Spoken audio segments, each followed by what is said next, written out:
So today we won't be doing any gaming.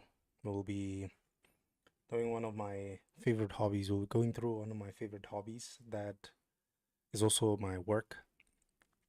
I get paid to do this and I enjoy experimenting with systems in my own spare time. So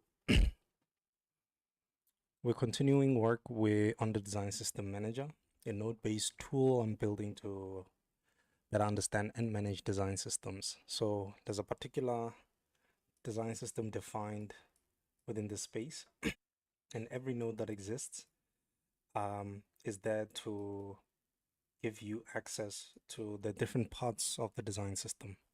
So the goal isn't just creating tokens, it's making the relationships between colors, semantics, component state, theming, design decisions very visible, to show the complexity of what it looks like to actually manage color throughout the system as you and your team try to attempt for a level of consistency that's necessary to, action updates fairly quickly.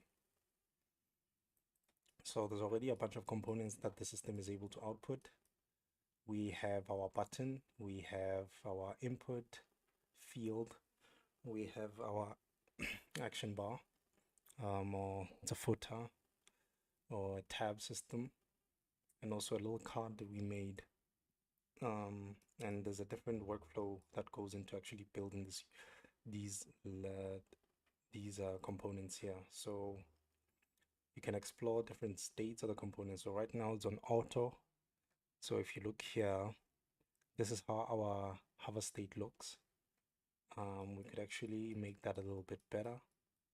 And how we go about that is we look at the hover state for our background primary semantic, and then we connect it with a range that's slightly different from the one we originally had.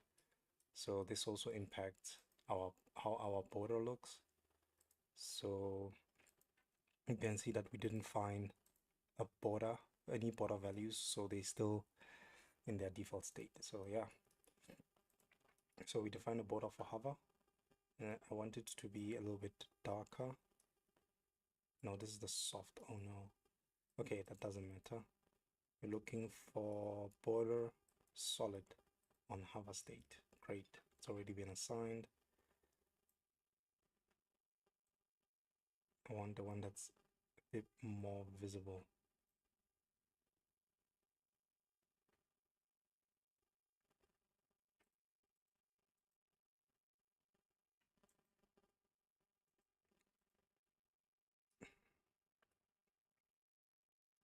Is this the right one? Let me just give it a little test here. Yeah, this is the right one. I'm not seeing any change on the, so we desaturate on dark mode, right? Yes, okay. I don't see any change as I'm updating the border on this hover state. So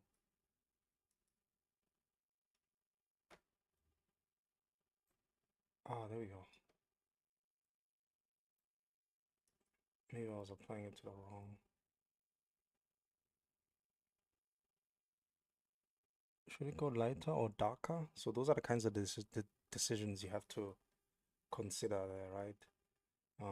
Do we go lighter or darker, or do we add opacity now to our range? So what I mean by that is that you can build opacity values from the same, well, not from the same color, because you have to select the color from this node. But yeah, we have nodes, we have semantics, we have range generators, we have semantic mappers. If you notice here, there's no output. The semantics don't directly connect to components, and that's because if you notice here, it gets messy. If you have a lot of components, it gets messy. So the current areas of the platform include primitive color scales. So if you're dealing with if you have a brand color defined, they say, okay, this is our brand primary, this is our secondary color. If they have a tertiary, you can just add another one and just say tertiary. This will be the company's or the brand's tertiary color. We'll go more into the greens to complement the current palette. If they're a tertiary, they'll just have it like that. They'll just expand. And then for secondary, we'll just connect it to a scale. So it's going to give us this particular color scale, right? And then we have the secondary color exposed to our semantics now. So now we can either scale it lightly or take the dark color. This is the natural color generation that gets produced from this brand hex code. So if you notice on the 500, it's the same color as the base. So what that means is we don't want to disconnect. Let me just view this here. We don't want to disconnect this color from the scale. So this shouldn't all of a sudden be new values, all 100% new values, you know. So okay, let me paste the description in the chat here.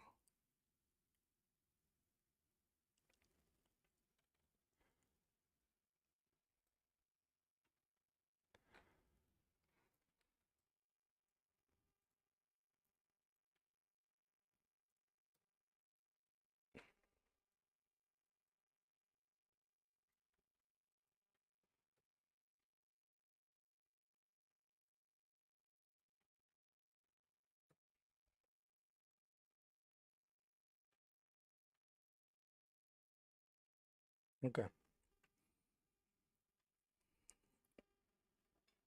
So you have your secondary range color scale defined here.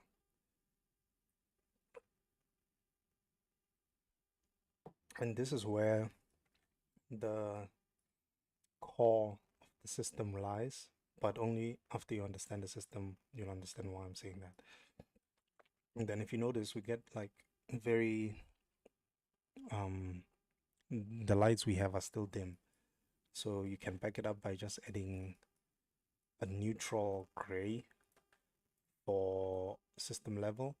And then you can just adjust the color like that. It's going to impact the scale and it's going to impact everywhere else where we are mapping the colors to.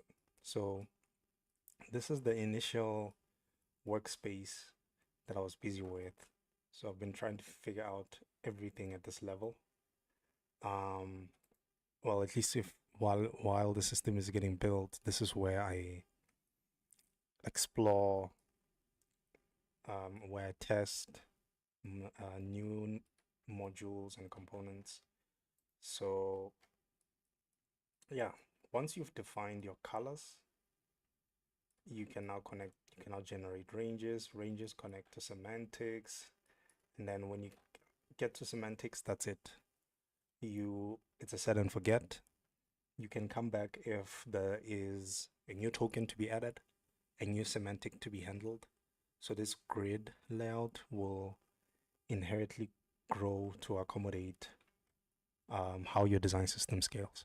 So this allows you to still keep interesting, brand while understanding how all the technicality that goes into mapping out the color. You understand why color is so important. And also when it comes to UI, there's accessibility standards that must be achieved. So you have to make sure that your color choice contrasts properly across tokens.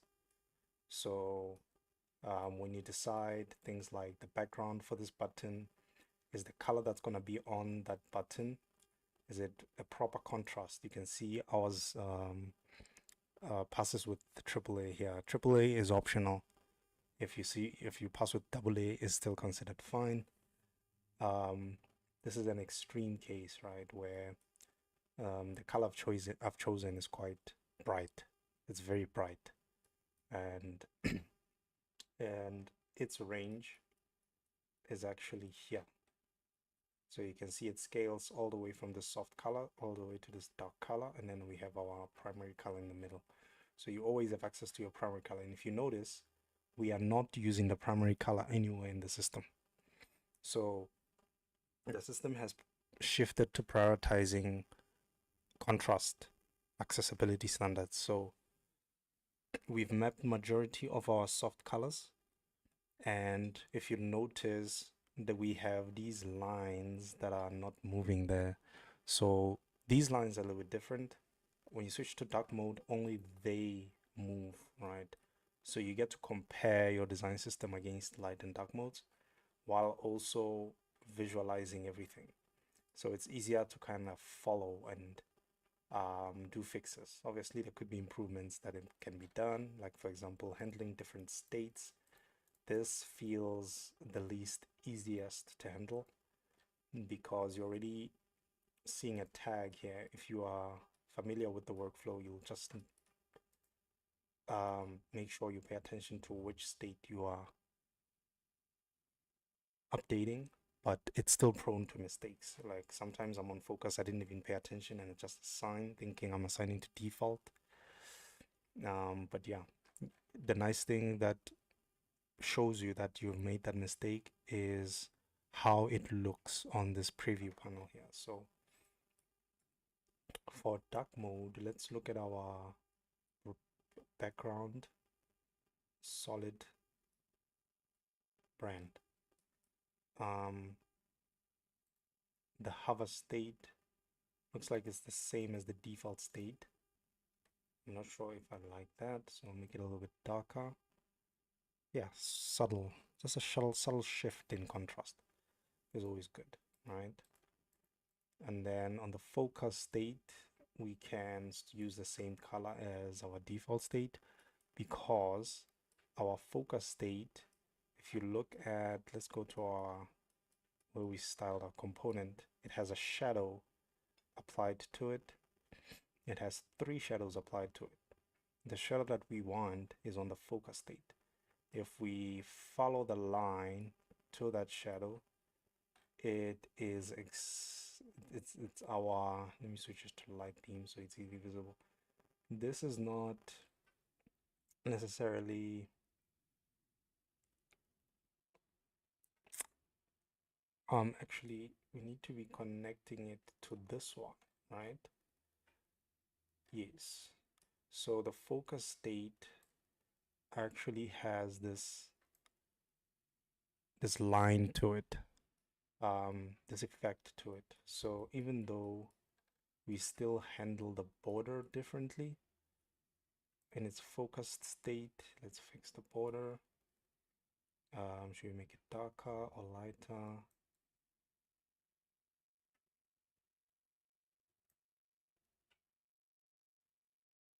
Maybe lighter. Let's go a little bit lighter again. And then I need to fix our effect color background because it's the wrong hex code. So what I do, I just replace that and keep the opacity. And now we fixed our color. So now I can clearly see that, okay, the border is not very visible. So it might be a good idea to make it a bit darker, right? So it's at least visible.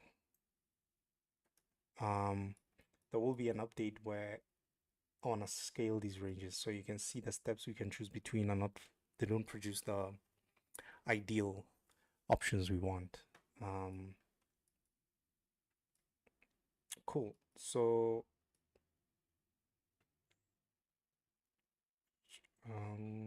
looking at our focus state for our input here,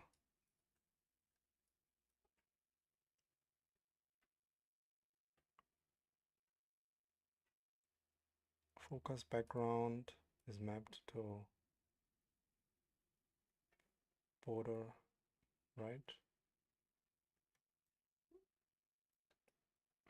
Just expand this so I can see how the line goes. So we have our focus border. It is applying to our brand primary. And then we have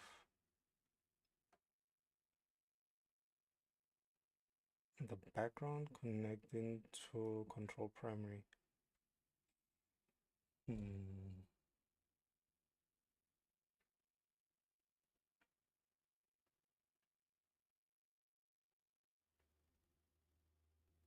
I don't know. I don't like how our harvest input harvest state looks. It looks, it doesn't look really good. But anyway, tangent. I went on a tangent. So how the system works is that the first time you come in, there will be nothing. You'll just add your scales, and then after defining your scales, you connect them to semantics. Semantics are where your components get their styling, their color application, their properly contrasting token, and all of that stuff, right? And if you notice, they don't output to any other node. That's because you have to create a configured node. So what that means is that you will select these nodes. Oops, you have to select these nodes since they are all related, right? All of them are communicating what the primary color looks like when you apply it to our components, and then you create a configured node. You give it a name. It's going to infer the name from the group selection. Otherwise, you can always enter your own name. I'm going to cancel that because I already have some configured nodes here. And the use of configured nodes is that we get to clean up our UI significantly. So if you notice here, if we were to connect our semantics directly to these, that means these lines are going to travel from there all the way up to here in large volumes. Same with our input. Yeah, it was going to be a mess. So to fix that, I disconnected the need for our components to derive their connection directly from our semantics, but I created a node that I can duplicate that actually groups the same tokens we still need to apply to our button, and then that connects to our component then.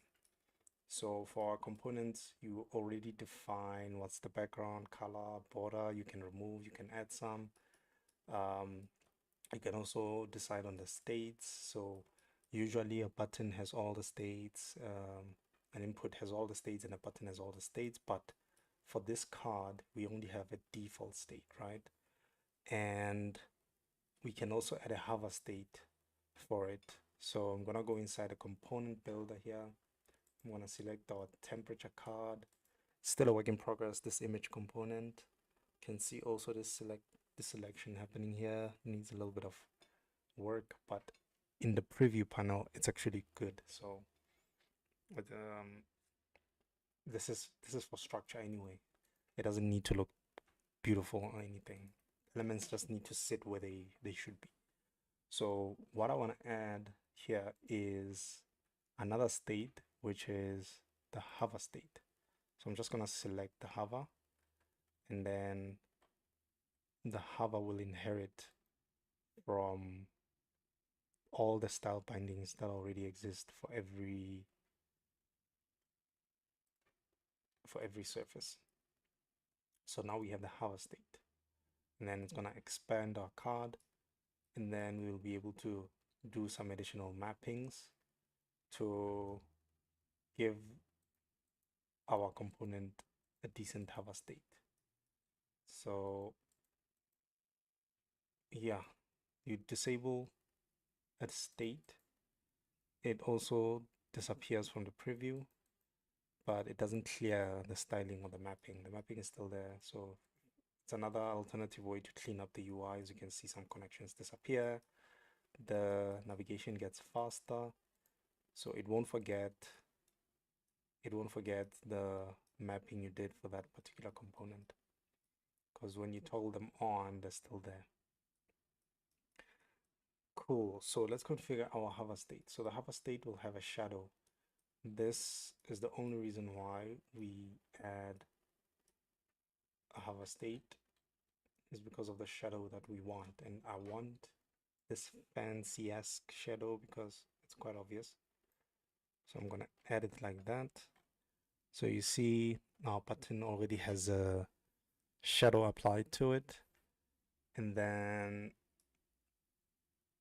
we need the same look as our card here. Same color for our background, same color for our toggle, same color for our icon and text, but for the hover state. Since we're already deriving them from our primary color, we're just gonna connect the hover background, which will give us our color there. And then it looks actually really cool with, okay, that's weird. It looks actually cool with the insert drop shadow there. Did not expect that. And then our toggle background is the only one that actually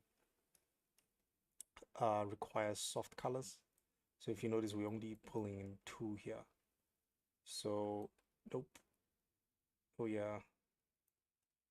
Oh, that is a problem. That is a problem. They look it looks like this hover state is connected to the shadow. Need a visual cue to show that that's not the case. We're gonna connect our hover background to the toggle BG. Oh, we haven't configured it. And then the on on soft hover to toggle color. So we need to go back and clean those tokens up so we get so we need to configure the brand primary soft hover token to make sure that it's got the correct value.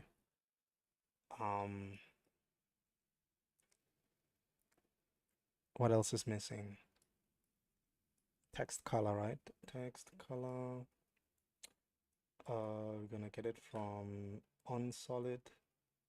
We've got the color there, title color, and the measure color. Should I add a border, solid hover? Let's see. Okay, it worked. We build our new card.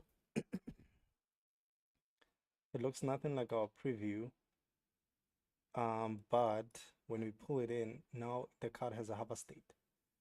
So you can interact with the hover state here and see how it looks. It doesn't have any animations, no transitions yet, but yeah. So let's fix this color, this brand color of ours, and it's on the soft variants. So I'll switch all of these soft to hover. You can see we've got some broken ones there still. Yeah, they are not looking good. Still need to, I think that the main challenge is gonna be understanding how to define the relationship between a background, a soft background sitting on top of a solid background that have the same source from the same brand color.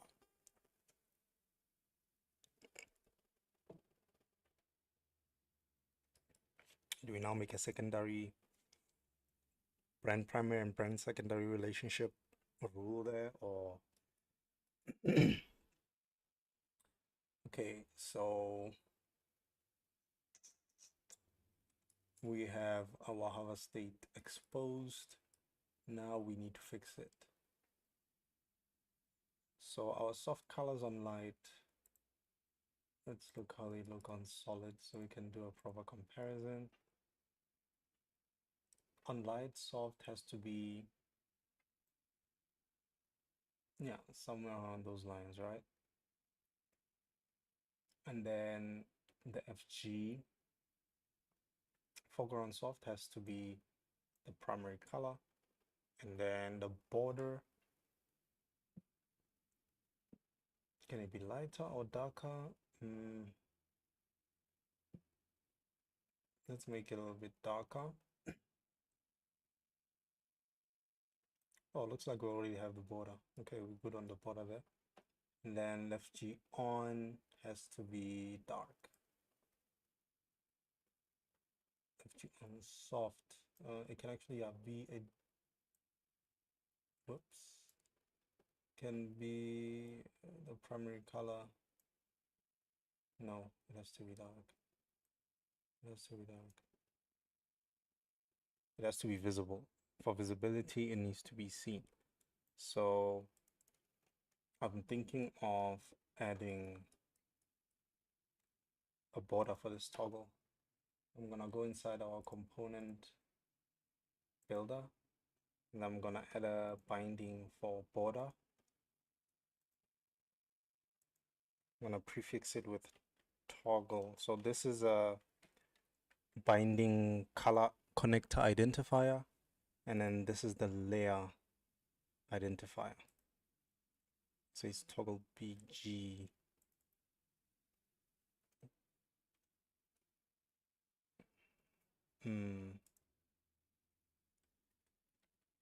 A toggle container. Okay. And then since we have that, then you see our toggle now has a binding called border and it's unassigned. So I'm gonna switch to, whoa. Okay, never mind. So I'm gonna connect the border default to, okay, no. So our toggle uses soft colors, so we need to connect the border. Toggle border for default, and then toggle border for hover. Cool. So we don't actually have a toggle component, but we can already define it.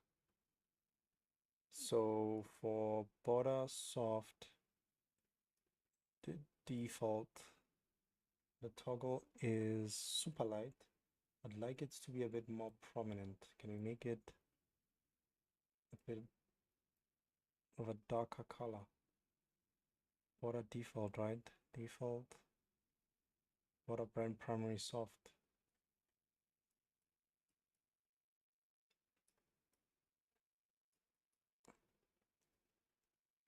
Yeah, border brand primary soft. I'm not seeing it here. Why is it not visible? Oh, of course. I didn't even set the border border pixel width. So it's too dark now. Can it be this light?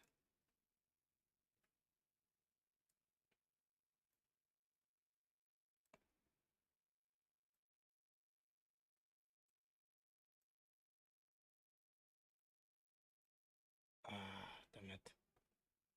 Why can't I have it subtle? I need to have it subtle. And then hover.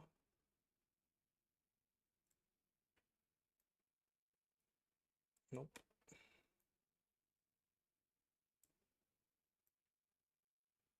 Damn it. Okay, I need to look into that.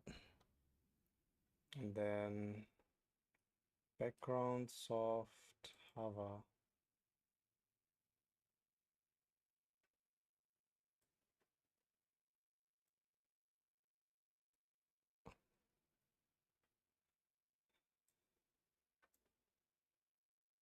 Yeesh.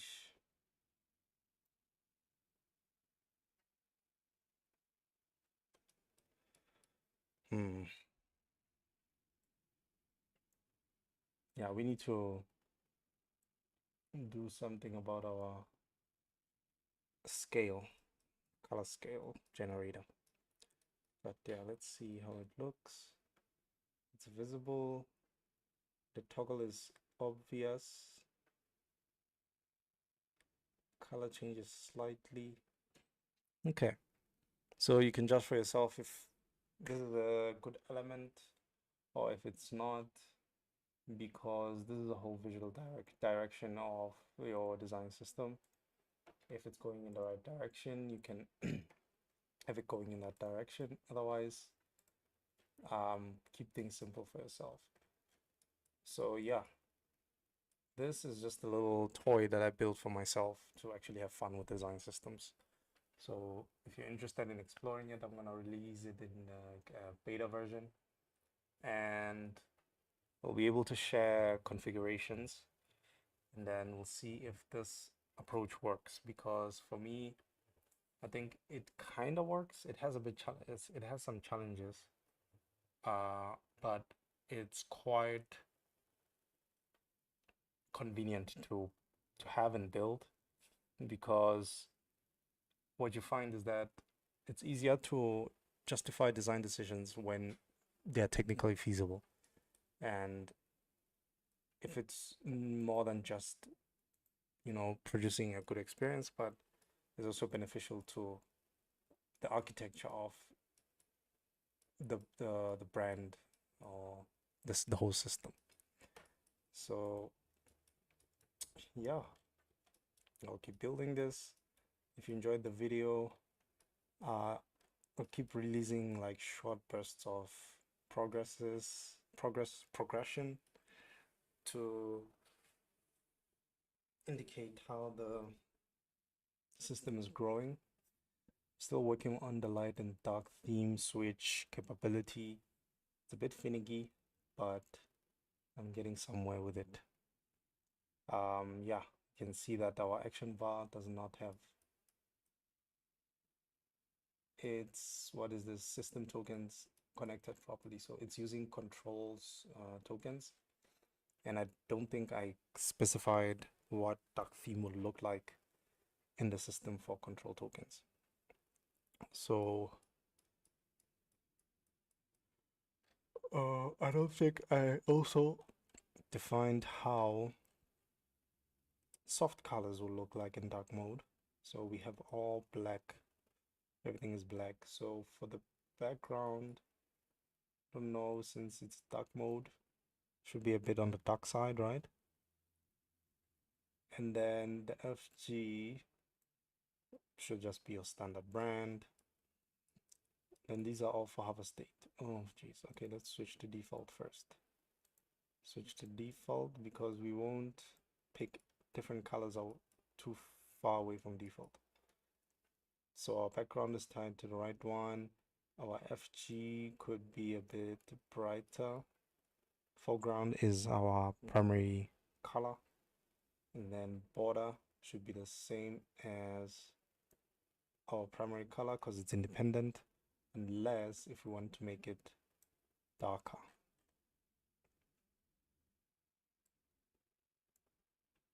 Or lighter, depending. But this is for soft, our soft variant. And then for the on token, we could just use a somewhat desaturated color for the brand range, from the brand range selection. Looks like it's not working properly though. Oh, it's the hover. Okay, cool. So on the second card, oh, I keep forgetting. So yeah, it's things like those. Do we now need to make these state switchers a global selection so we make sure we are in tune in terms of what we are applying? I think we probably might do that. Because only now I'm seeing now it's working, right? So our card now looks good on light and dark mode. And this is almost like Material UI-esque behavior. I've kind of been noticing it. Material UI does not look very spectacular, but they are very capable. their design system and component library are very capable. And I suspect it's through this kind of a system. Yeah, I'll keep working on this system and we'll see what designers can do about it. If it can become part of your toolkit, then great, to quickly ideate card layouts, shadow behaviors, without animations, just configure colors, have a preview of that particular component before you take it to Figma. Because this is really quick, because you can do like a rapid, what is this? Prototyping. For example, instead of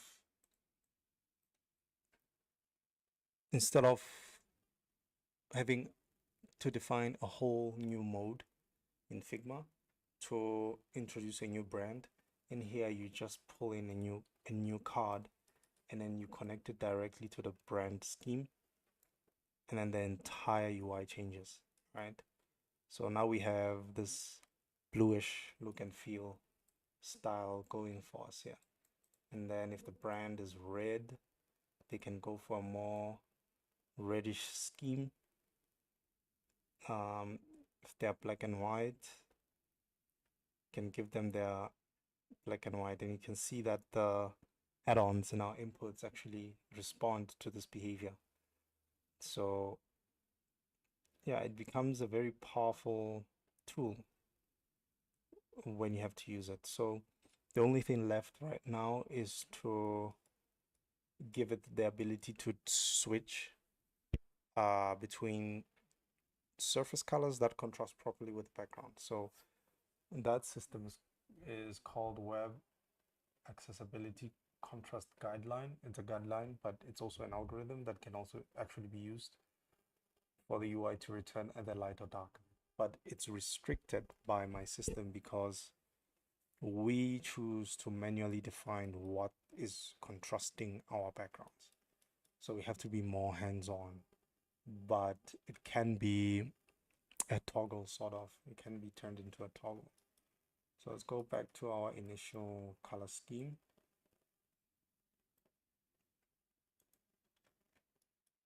So back to our usual color scheme. And this is where I was just figuring things out. You can see everything is a mess, but we defined a lot of the fundamentals, a lot of foundations here, right? And then once the system matured, we started to add more shadows. So now we can specify shadows in the system, the light and dark versions of the shadow. We can layer shadows on top of each other. And then we can insert shadows. You can do an infinite number of layering on the shadows. They all source from one color, of which opacity can be added to it. Yeah. And then you connect it to all the components that depend on this one node to generate their shadows. So we can have specialized shadows. You can have system standardized shadows that are going to be used more frequently. And then you can see also that special outline effect that is required by the input.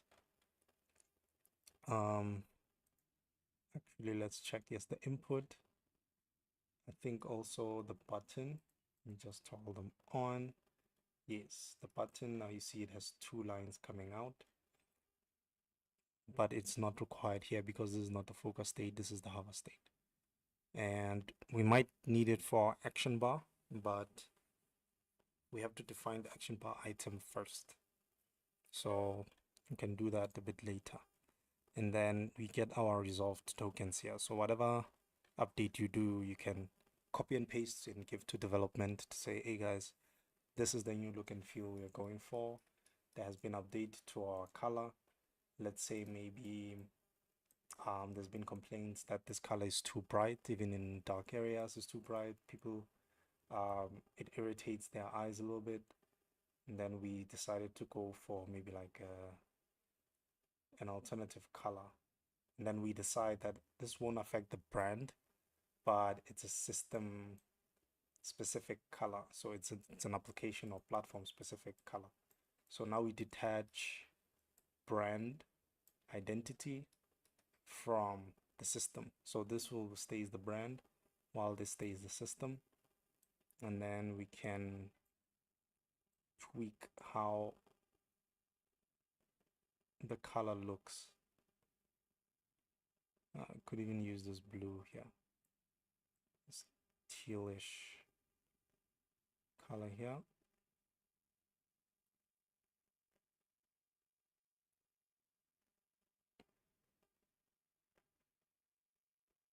Yeah, could even use this color. Say it's our primary color from now on. This is the color we'll use. It's not so bright.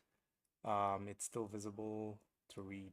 And then after we've done our color updates, we need to still check if the contrast still works, right? You can see the values have changed now, but our contrast still works because the color we use is actually acceptable. It contrasts very well with the background. But if we were to go a bit dark with the colors, we're gonna have to remap our on tokens because most of them are not gonna pass the accessibility standard. But yeah, just to show an example of what it looks like. If it fails, it's gonna highlight for you which colors are failing by how much, so you can do a proper correction. Not all of them are gonna fail, but those that fail will be shown. They'll be highlighted at a component level, show that there's an issue here, and then you'll be directed to the node responsible for that contrast, and either you'll update the color to resolve a global issue, or you'll have to update which range this token, this node is connected to. So for now, we have picked colors that work really well for our current setup.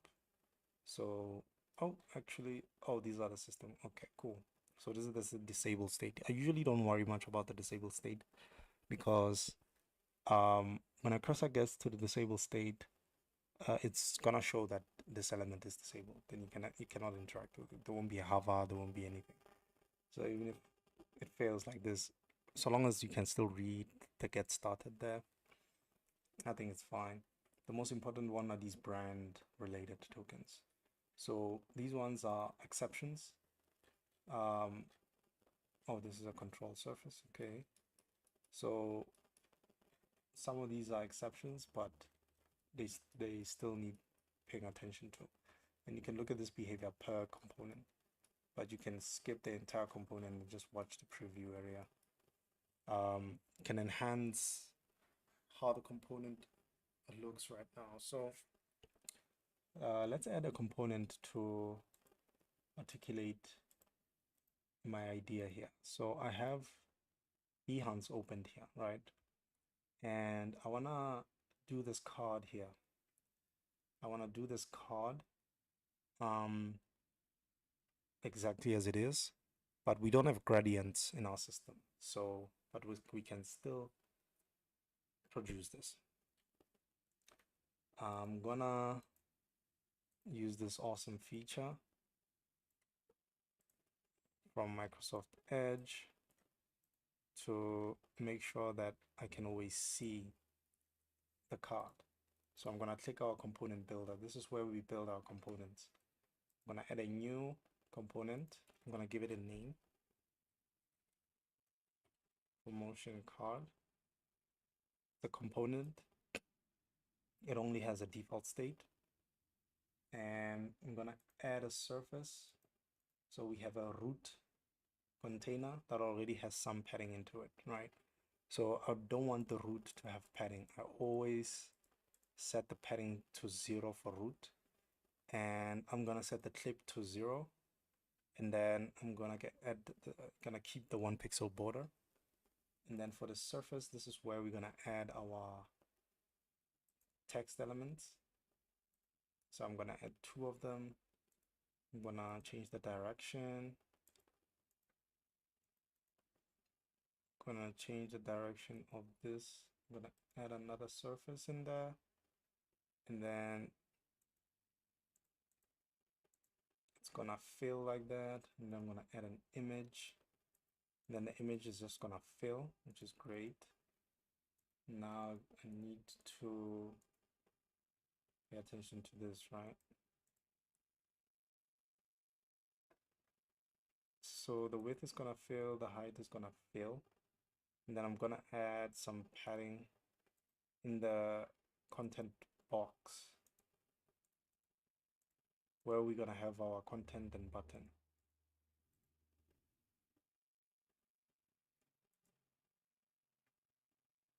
You will sit at the center bottom. So that's how we're gonna have our picture hand there. Yeah, but we'll see. And then I'm gonna increase the size to like 24 pixels. Let's change the content. Go to premium now. Okay, so I want this to hug. Yeah, there we go. So the card will be whatever length we get as a result of our content. Let me just fix this. Go to premium now, and then I'm gonna add a gap. Gonna update the text here, content.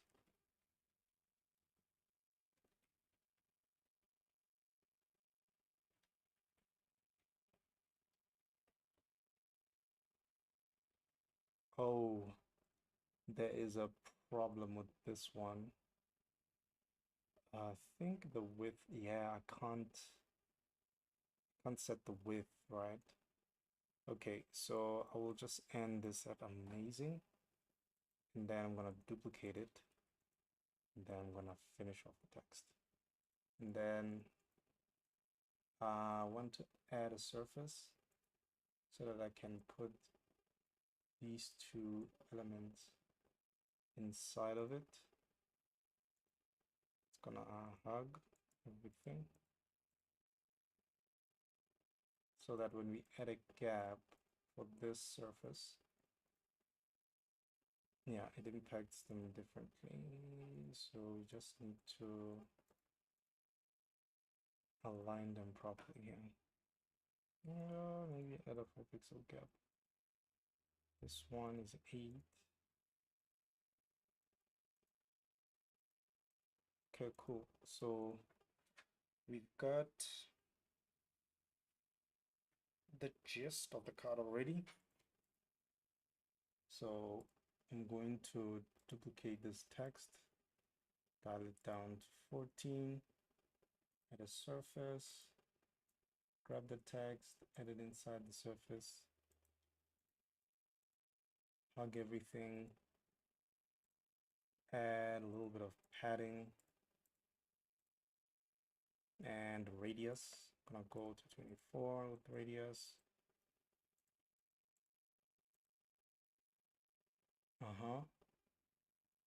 And then with this, maybe we will do a fixed width. Yeah, let's do a fixed width.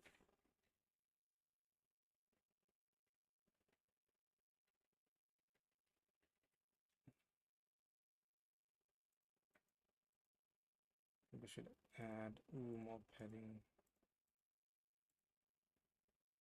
here, then root. Let's add additional radius. Put it at 16 pixels.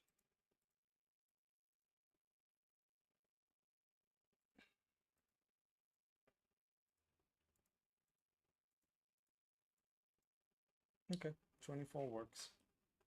Okay, so we have our text. I think this one is a bit too big. Might need to dial it back a little bit. Make it semi-bold. These need to be regular. So we balance out the wording. This is fine as medium. Yeah, it's fine. Yes, so we've got our typography hierarchy well defined now.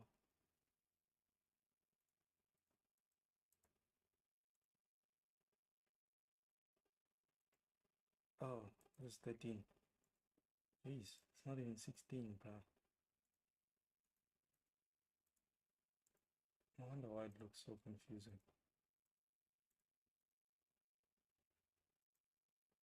I think I need more padding than here.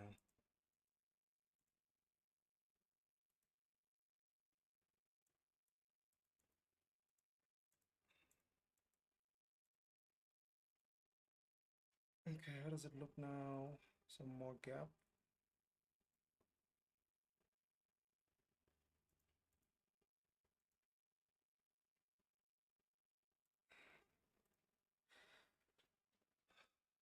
System UI. Yeah, let's use the system font. It behaves better.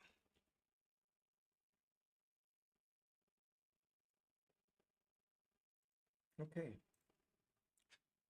All right. We'll keep it like this.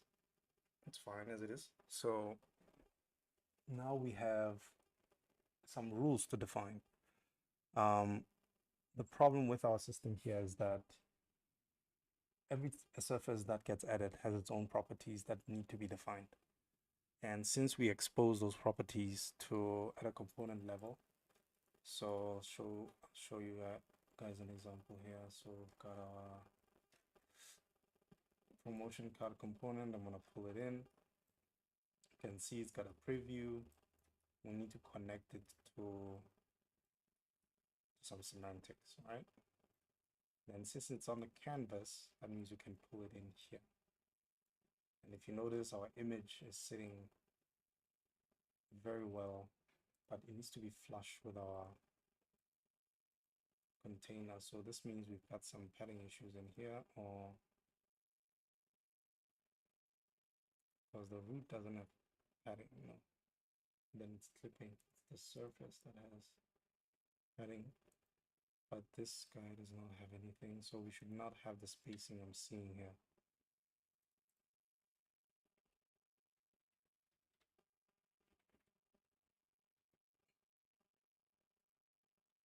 Okay, let's go to the images here. PNG, just find a quick PNG of a hand holding food. Oof.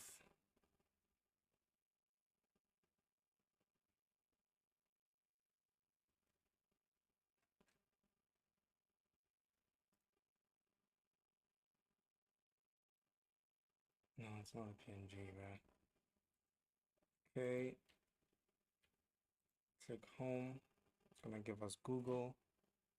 Let's search in there. Nope. Images.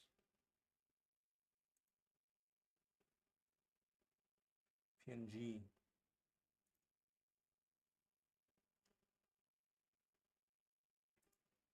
Licensable. Licensable. License. I don't want it. Oh, Jesus Christ.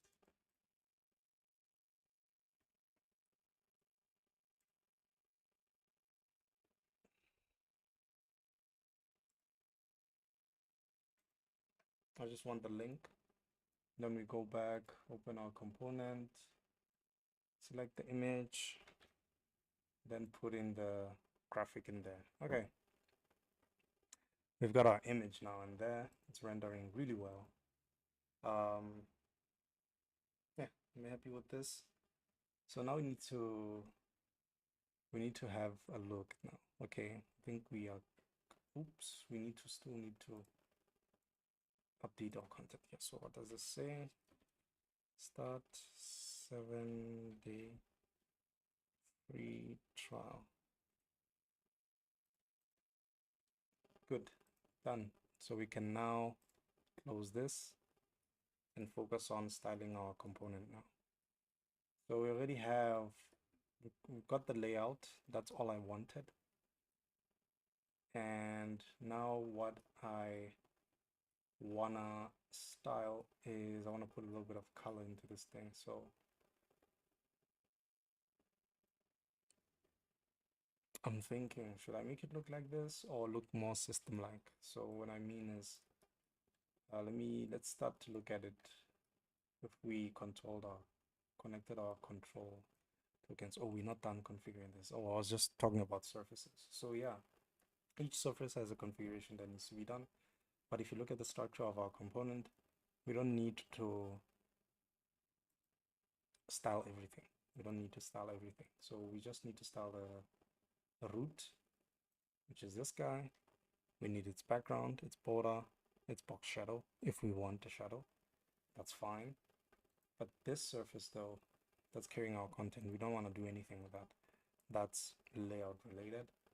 Same as this one, that's linking our text. This one has to be labeled. So btn bg btn border shadow, not color. Good. Not color, but they all start with button, right? And then I'm gonna say button. Then inside button, this is the button color.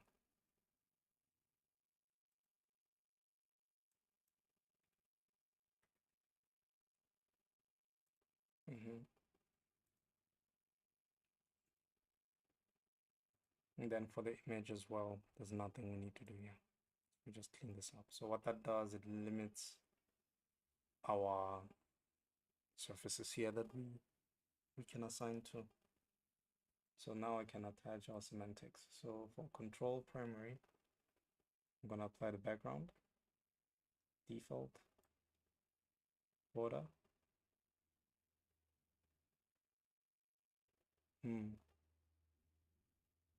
Where's the border now? It's buggy. It's buggy.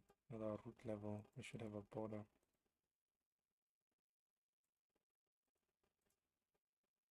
Yes, there we go. Got the border now. And then we've got the on, which are all gonna connect to color, color, color.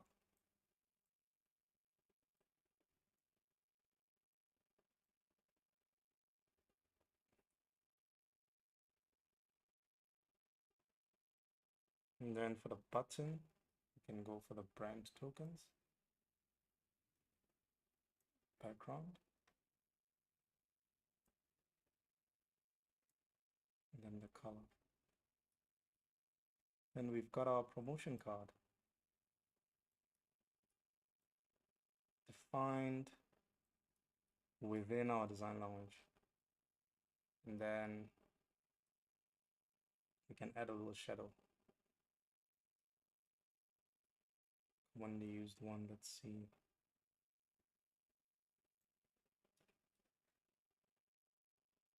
That's our standard shadow. And then let me check this heavy one. What does it do to our pattern? It's too much. It's too much. It's not good. It looks palish. Looks 3D-ish. I like it.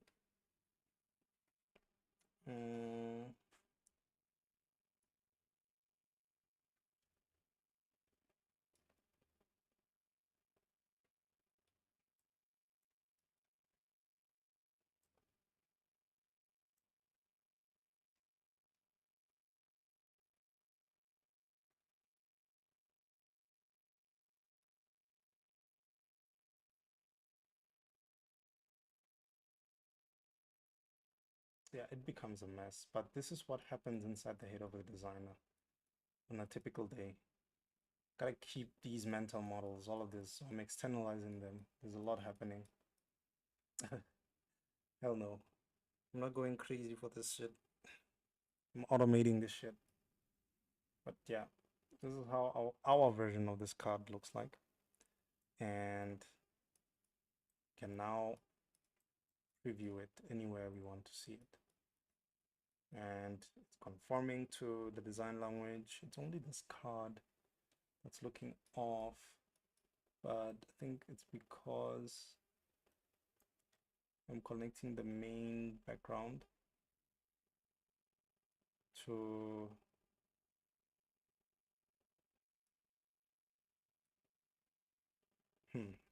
yeah, the main BG is being sourced from elsewhere.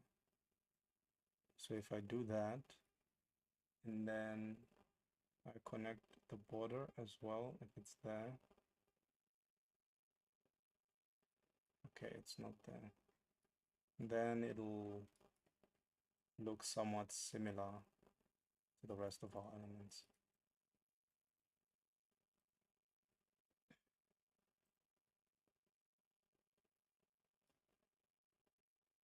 And then we can add a new component.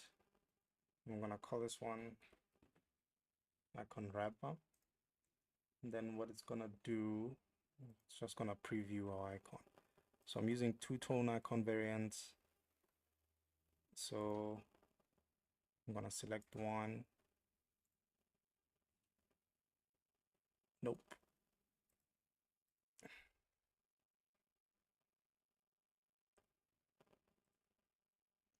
Duplicate.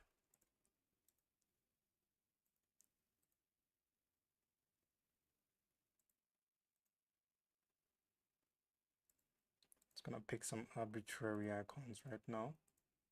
Then once we are done, we're gonna pull in the component itself. Oh, icon wrapper doesn't need to connect to any. Then yeah, this is our iconography. These are our icons. So you slowly build your brand as you engage with the system. And then you understand the decisions behind each and every element, behind the behavior of each surface, and how it's going to behave when it gets into the system. And you get a little preview here when you hover on each one of these components if the states are defined.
Right.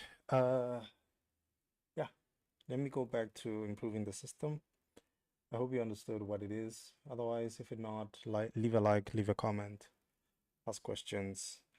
I'm eager to hear what you guys think about this kind of workflows being part of your, workflow. These tools being part of your workflow. Visualizing design systems. Because I do think that it's a layer of justification as well that's relevant for product design. So we also have some tokens here that I think are more relevant to actually assign into this card. And these are system primary. We've connected them to control tokens. So let's try to see what the system tokens do. So system primary, I think these are the FG, yes, foreground tokens. So we're gonna connect primary to the background, it becomes a bit darker, and then we connect FG, oops, not on the shadow. You know what, let's use secondary for this one. Nope, these two, yes. And then the button will use control, because the button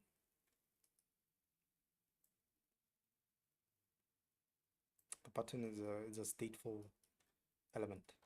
So this explains why our action bar was a bit dark. So we can also have this kind of behavior happening in our system. So we have the border tokens as well. So we can connect the border token here as well. We can connect the secondary border token if you wanted to be a bit more prominent, which I do, which that looks a little bit better.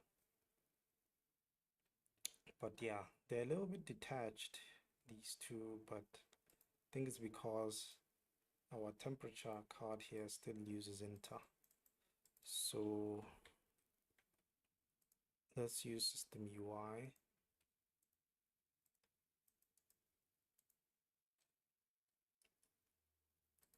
Including our button here. Okay, our button is using system UI, that's good. But the input field as well. Okay, perfect. So they're all using the same font. And then since we don't know what that font is, I have a suspicion. So I'm gonna add a new component. I'm gonna name it typography. And then it's gonna include text in it. So I'm gonna go all the way to 40. And then the content is gonna display text.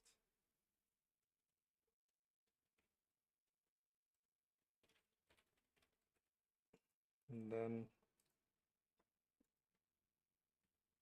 system UI,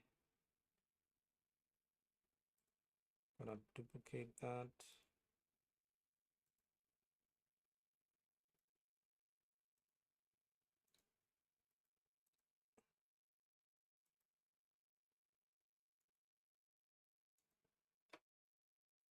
So be like your subtext.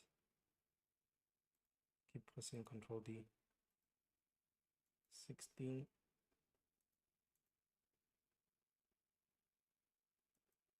Then 13. On regular. Regular. Regular and semi-bold. And then the root, we don't have anything. What we do have is the color. So this color will mirror text, let's say heading. So there's mirroring behavior that can happen as well, where an element will mirror another element. So for now, we're only exposing color, and then how that will look in the UI. We're gonna put our typography in here, and then we're gonna put in here for display. So what happens is that we only plug in one color,